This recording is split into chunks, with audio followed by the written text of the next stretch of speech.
Welcome back दोस्तों, स्वागत है आप सभी का आपके अपने YouTube channel study circle VC पे। बहुत दिनों बाद आज मैं फिर एक वीडियो अपलोड करने जा रहा हूं। दोस्तों ये जो वीडियो है मेरा, ये बेसिकली बिल्कुल पॉइंट्स और फैक्ट्स पे बिल्कुल आधारित है। इस वीडियो में कोई भी हम फालतू की बात नहीं करेंगे, यहाँ वहां की कोई बातें नहीं होंगी हमारी। इसमें इसको बनाने का मेरा मेन पर्पस ये दोस्तों, क्योंकि हमारा अभी सबसे सामने है NTPC CBT 2 and group D exam, ठीक है। और अभी रशिया और यूक्रेन का जो वॉर है, यहाँ से कहीं ना कहीं किसी न किसी परीक्षा में एक प्रश्न आपको जरूर देखने के लिए मिलेगा, ठीक। तो आइए, मैंने कोशिश की है उन्हीं सारे तथ्यों को और प्रश्नों को जो एग्जाम में अक्सर पूछे जाते हैं, और अभी खास करके मैंने फोकस किया हुआ है खासकर रूस और यूक्रेन पे, ठीक है। आइए स्टार्ट करते हैं चर्चा करना। सबसे पहले बात करते हैं, हम यहाँ पे कोई कंट्रोवर्सी नहीं करने वाले हैं कि रूस और जो आपका रूस और यूक्रेन का युद्ध है क्यों हो रहा है, इसके परिणाम क्या होंगे या इससे क्या साइड इफेक्ट है। इनसे जो प्रश्न बन सकते हैं हमारी परीक्षा के लिए, जो हमारे लिए काफी ज्यादा इंपॉर्टेंट होते हैं, हम आज सिर्फ और सिर्फ उन पर डिस्कस करने वाले हैं। दोस्तों हुआ क्या था, अभी जो आप सुनते हैं यूक्रेन है, ठीक है, रशिया है, ये एक्चुअल में 1991 से पहले ये सब एक संघ हुआ करते थे जिन्हें सोवियत संघ के नाम से जाना जाता था। कब से पहले? 1991 से पहले इन्हें सोवियत संघ के नाम से जाना जाता था। 1991 में सोवियत संघ कुल 15 भाग में टूटा। कितने भाग में टूटा? कुल 15 भाग में टूटा। और यहीं से आज जो हम एक नया देश देखते हैं यूक्रेन, जिस पे रशिया ने अटैक किया हुआ है, या रशिया अपना मिलिट्री एक्शन बता रहा है, मिलिट्री कार्रवाई बता रहा है, ये पहले क्या था? सोवियत संघ का ही हिस्सा था। 1991 में जाकर के क्या होता है? सोवियत संघ कुल 15 भाग में टूटता है। और ये 15 देशों के नाम मैंने यहां पे लिखे हैं। क्या क्या है? एस्टोनिया, लातविया, लिथुआनिया, कजाकिस्तान, उसके बाद है किर्गिस्तान, तजाकिस्तान, तुर्कमेनिस्तान, उसके बाद उज्बेकिस्तान, बेलारूस, मोल्डोवा, यूक्रेन, ठीक है। मिल गया यूक्रेन, रूस, आर्मेनिया, जॉर्जिया, अजरबैजान, ठीक। ये टोटल 15 देश थे। जब कब? 1991 के पहले। और 1991 में क्या होता है दोस्तों? यूएसएसआर का विघटन होता है। यूएसएसआर 15 भाग में टूटता है। टूटने के बाद भी आज की डेट में क्षेत्रफल की दृष्टि से दुनिया का कोई अगर सबसे बड़ा देश है तो आपका वो रूस है, ठीक। रशिया जिसे कहा जाता है, ठीक है, रूस है। अब खास बात फिर से एक बार देख लेते हैं। Estonia, Latvia, Lithuania, Kazakhstan, Kyrgyzstan, Tajikistan, Turkmenistan, Uzbekistan, Belarus, Moldova, Ukraine, रूस, आर्मेनिया, जॉर्जिया और अजरबैजान। कई बार परीक्षा में आपसे अजरबैजान की राजधानी पूछता है दोस्तों। अजरबैजान की राजधानी है बाकू, ठीक है। क्या है? बाकू।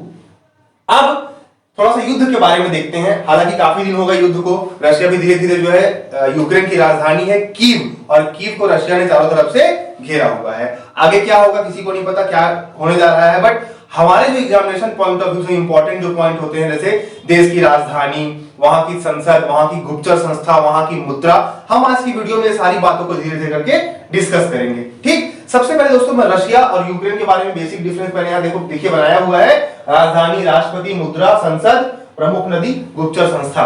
किसी भी एग्जाम के लिए ये पॉइंट्स काफी ज्यादा इंपॉर्टेंट होते हैं। जैसे कि देखिए, रशिया का तो सबको पता हुआ है। रशिया की राजधानी है दोस्तों मॉस्को। मॉस्को जो है मॉस्कोवा नदी के तट पर बसा हुआ है। कई बार प्रश्न पूछता है, मॉस्को जो है रशिया की राजधानी, ये मॉस्कोवा नदी के तट पर बसा हुआ है। जबकि यूक्रेन जो है ये इसमें एक प्रमुख नदी है आपकी डेन्यूब, ठीक है। वहां पे भी आते हैं। उससे पहले राजधानी की बात कर लेते हैं। रूस की राजधानी दोस्तों मॉस्को, जबकि यूक्रेन की राजधानी क्या है?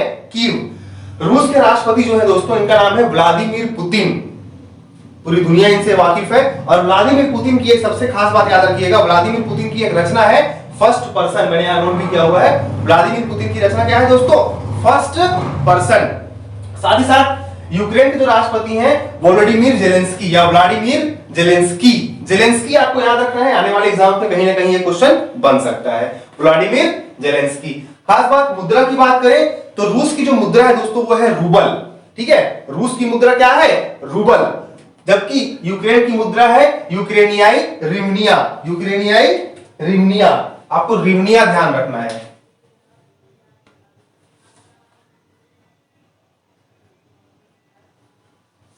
यूक्रेनियाई रिवनिया। नेक्स्ट खास बात दोस्तों, रूस की जो संसद है ये मोस्ट इंपॉर्टेंट है। रूस की संसद है ड्यूमा, जबकि यूक्रेन की संसद का नाम दिया गया है वर्खोवना राडा। साथ ही साथ मोस्ट इंपॉर्टेंट बात है, रूस की सबसे प्रमुख नदी है आपकी मॉस्कोवा, इसी के तट पे बसा हुआ है रूस की राजधानी मॉस्को, और उस मॉस्को का नाम भी मॉस्कोवा के नाम पे ही पड़ा है। यूक्रेन की एक प्रमुख नदी है दोस्तों डेन्यूब। अब डेन्यूब से यहां प्रश्न नहीं बनेगा, डेन्यूब से एक प्रश्न बनेगा कि एक जगह है बुडापेस्ट, ठीक है, बुडापेस्ट किस नदी के तट पे बसा हुआ है, प्रश्न आया हुआ है किसी परीक्षा में, तो बुडापेस्ट जो है वो डेन्यूब नदी के तट पे बसा हुआ है। उसके बाद दोस्तों गुप्तचर संस्था की बात कर लेते हैं, जैसे कि आपकी गुप्तचर संस्था, भारत की गुप्तचर संस्थाएं कौन कौन सी हैं, ठीक, उसी प्रकार से इजराइल की गुप्तचर संस्था जो है मोस्ट इंपॉर्टेंट होती है एग्जाम के पॉइंट ऑफ व्यू से, मोसाद, ध्यान रखिएगा, इजराइल की गुप्तचर संस्था है मोसाद। उसी प्रकार से रूस की गुप्तचर संस्था है केजीबी, अभी शायद एफएसबी आ गया है इसी जगह पे, फेडरल सिक्योरिटी ब्यूरो करके, और यूक्रेन की जो गुप्तचर संस्था है दोस्तों वो है एसबीयू, ठीक। तो ये कुछ बेसिक डिफरेंस थे यूक्रेन और रूस के बीच में, जो आपको देश वाइज मैंने क्लासिफाई कर दिया, राजधानी, राष्ट्रपति, मुद्रा, संसद, प्रमुख नदी और गुप्तचर संस्था। हमने यूएसएसआर का विघटन देख लिया दोस्तों, ठीक है। अब बात बहुत इसमें आ रहा है नाटो, NATO, ये है क्या नाटो? तो नाटो क्या है? सबसे पहले तो नाटो का फुल फॉर्म होता है दोस्तों North Atlantic Treaty Organization, North Atlantic Treaty Organization, जिसका जो इस्टेब्लिशमेंट हुआ था, गठन हुआ था 4 अप्रैल 1949, 4 अप्रैल 1949 को इसका गठन किया गया था, जिसका मुख्यालय बेल्जियम में है, ब्रुसेल्स बेल्जियम में है, ठीक है। वर्तमान में इसमें कुल 30 सदस्य देश हैं। जब इसका गठन हुआ था, गठन के समय नाटो में 12 सदस्य देश थे, गठन के समय नाटो में 12 मेंबर कंट्रीज थी। गठन के समय कितने मेंबर थे इसमें? तो गठन के समय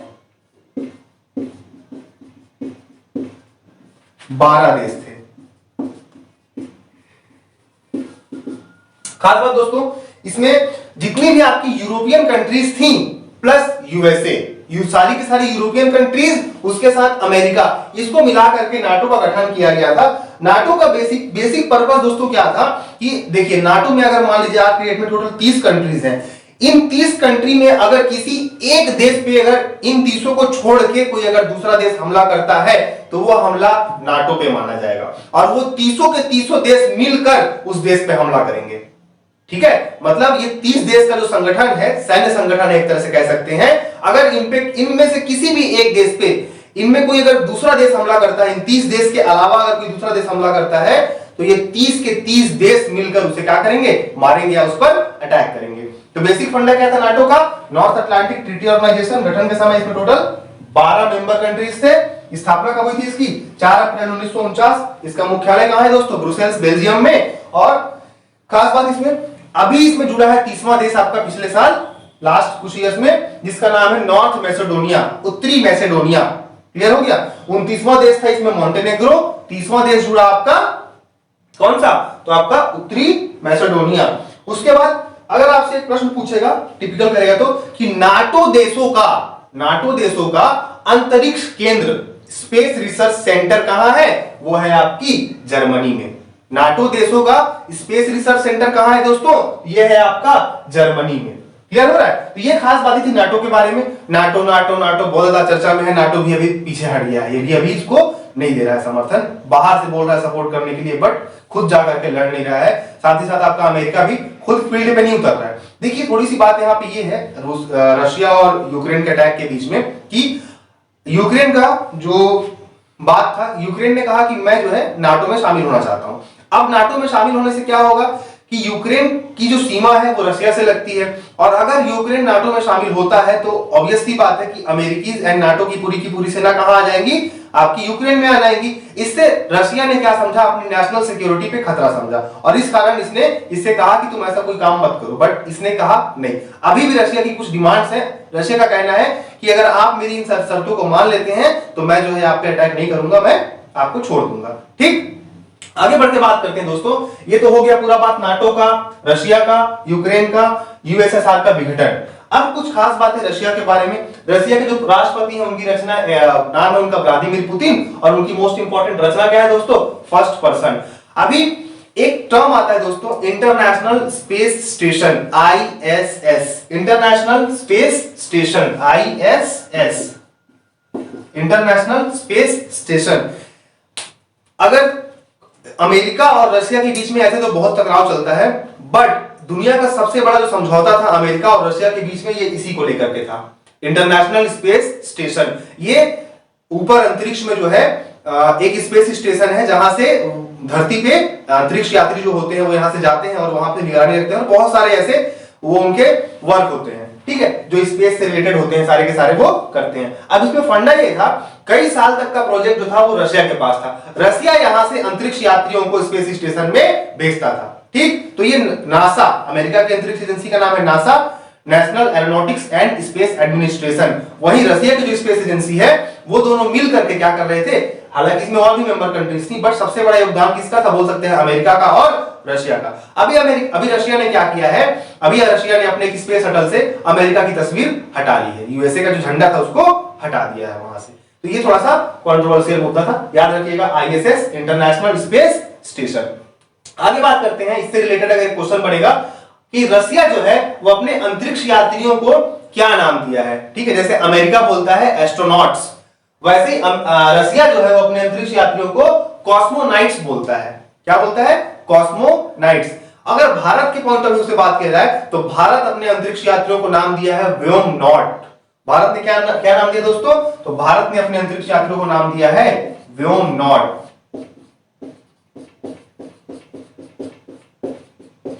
व्योमनॉट्स, ठीक है। अच्छा, उसके बाद ये तो खास बातें हुई रूस से, यूक्रेन से संबंधित, नाटो से संबंधित। अब समझते हैं भारत और रशिया का संबंध। दुनिया में हर आज की डेट में इतना ज्यादा विश्वव्यापीकरण हो चुका है, ग्लोबलाइजेशन हो चुका है कि हम लोग कहीं ना कहीं किसी ना किसी से एक दूसरे से इंटर रिलेटेड है। हर कंट्री एक दूसरे पे डिपेंडेंट है, किसी ने एक्सपोर्ट इंपोर्ट सब जगह चालू हो रहा है। इस तरह से भारत और रूस का भी कहीं ना कहीं कुछ संबंध देखने को मिलता है। तो आखिर खास क्या ऐसा संबंध है भारत और रशिया का, याद रखिएगा, जब जब जब जरूरत पड़ी है भारत को, तब तब रशिया जो है भारत के साथ खड़ा रहा है। पाकिस्तान के साथ जब भारत का युद्ध हो रहा था, अटैक किया था भारत ने, तब अमेरिका हमारे खिलाफ था उस समय, और अमेरिका ने अपने जंगी जहाजों को भारत के खिलाफ उतार दिया था। उस समय रशिया ने एक सच्चे दोस्त का अपना फर्ज निभाया और अपनी जो उनकी पनडुब्बियां थी उनको उतार दिया भारत के साथ कि अब आप इस पर अटैक करोगे तो हम भारत के साथ खड़े हैं, ठीक। दूसरा सबसे इंपॉर्टेंट टाइम आता है दोस्तों, अगर यूक्रेन के पॉइंट ऑफ व्यू से बात करूं, 1998 का टाइम था जब भारत ने दोबारा अपने न्यूक्लियर मिसाइल्स को टेस्ट किया था। टोटल 3 मिसाइल्स भारत ने टेस्ट की थी, न्यूक्लियर मिसाइल्स 1998 में, जिसे शक्ति 98 नाम दिया गया, जिसे शक्ति 98 नाम दिया गया। क्या नाम है दोस्तों, शक्ति 98। राजस्थान के पोखरण में भारत ने शक्ति 98 के नाम से परमाणु परीक्षण किया, जिसके 3 प्रमुख किरदार थे। पहला कौन था आपका, एपीजे अब्दुल कलाम, दूसरा अनिल काकोदकर और तीसरे आर चिदंबरम। ये 3 बेसिक सबसे इंपॉर्टेंट वहां पे रोल अदा किए थे। अटल बिहारी वाजपेयी जी की सरकार थी उस समय। उससे पहले 1974 में भारत ने मिसाइल पर न्यूक्लियर टेस्ट किया था राजस्थान के पोखरण में, नाम दिया था बुद्ध मुस्कुराए, स्माइलिंग बुद्धा।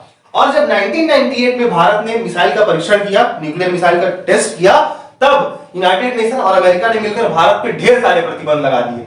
वो होता ही है कि आप परीक्षण मत करिए, हमने जो कर लिया वो सही है। तो 1998 में जब भारत का जो मुद्दा यूनाइटेड नेशन में उठा था, उस समय यूक्रेन, जो आज की डेट में यूक्रेन हमसे मदद मांग रहा है कि प्राइम मिनिस्टर नरेंद्र मोदी हमारी हेल्प कीजिए या जो भी सारी चीजें हैं, वो यूक्रेन यूनाइटेड नेशन में, इसने उस समय भारत के खिलाफ वोटिंग की थी कि नहीं, भारत ने गलत किया है न्यूक्लियर टेस्ट का परीक्षण करके। हो सकता है समय बदलता है, ठीक है। तो ये कुछ खास बातें थी। अब बात करते हैं भारत और रशिया का जो संबंध है। बहुत अच्छा संबंध रहा है शुरू से, भारत रशिया ने हमेशा भारत को सपोर्ट किया है, ठीक है। उसी कड़ी में पहली बार अगर मैं आपको बताऊं तो ब्रह्मोस मिसाइल दुनिया की सबसे तेज, सबसे एडवांस क्रूज मिसाइल है। कैसी मिसाइल है, क्रूज मिसाइल है। ब्रह्मोस का निर्माण भारत की ब्रह्मपुत्र नदी और रशिया की मॉस्कोवा नदी, कौन कौन सी नदी, भारत की ब्रह्मपुत्र नदी और रशिया की मॉस्कोवा नदी। ब्रह्मपुत्र से ब्रह्म निकाला गया है, मॉस्कोवा से मॉस निकाला गया है, और क्या बनाया गया दोस्तों, ब्रह्मोस मिसाइल। इस ब्रह्मोस मिसाइल का पहला सफल परीक्षण किया गया था 2001 में।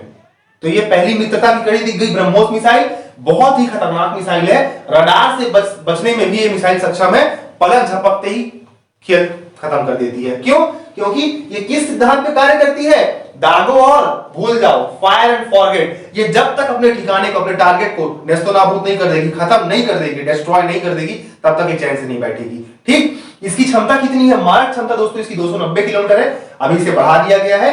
भारतीय नौसेना में भी इसका परीक्षण किया जा चुका है, मतलब भारत के पास इसके सारे वर्जन आ चुके हैं। ठीक, इसकी जो गति दोस्तों वो 2.8 मैक, लगभग 3 मैक के आसपास इस मापी गई है। मैक का मतलब क्या होता है? ध्वनि की गति का इतना गुना।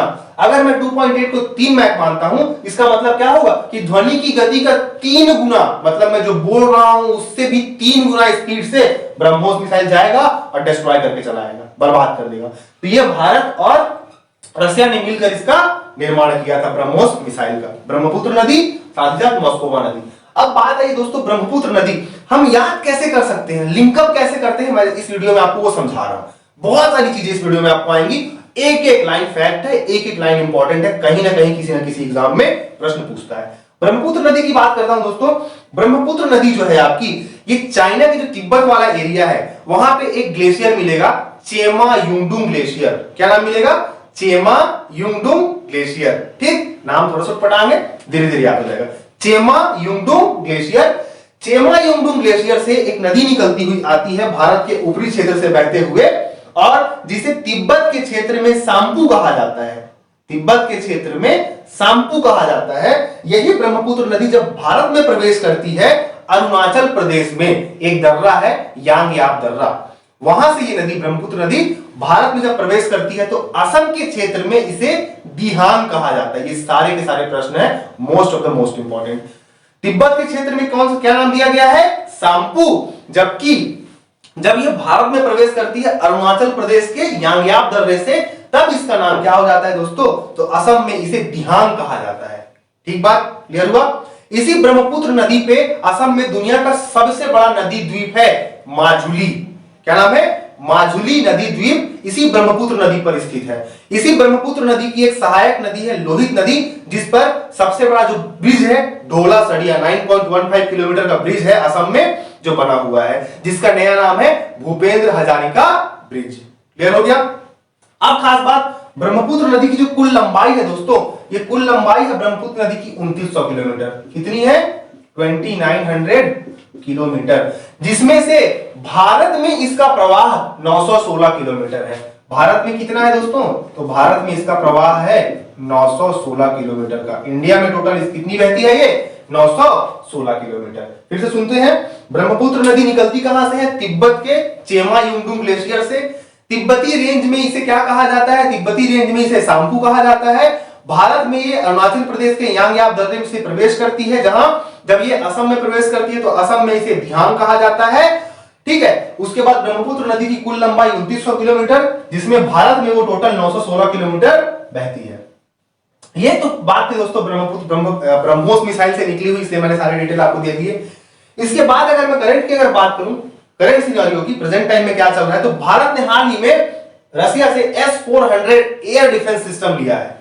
ठीक है, ये S-400 एयर डिफेंस सिस्टम, ये ऐसा डिफेंस सिस्टम है जैसे मान लीजिए आपका S-400 है, ठीक है, तो इसके जो रडार होंगे वो 400 किलोमीटर के रेंज में पता लगाते रहेंगे कोई मिसाइल आ रही है या नहीं आ रही है। सोचिए ये यहां पे खड़ा है रडार, और इसका रडार कितने किलोमीटर?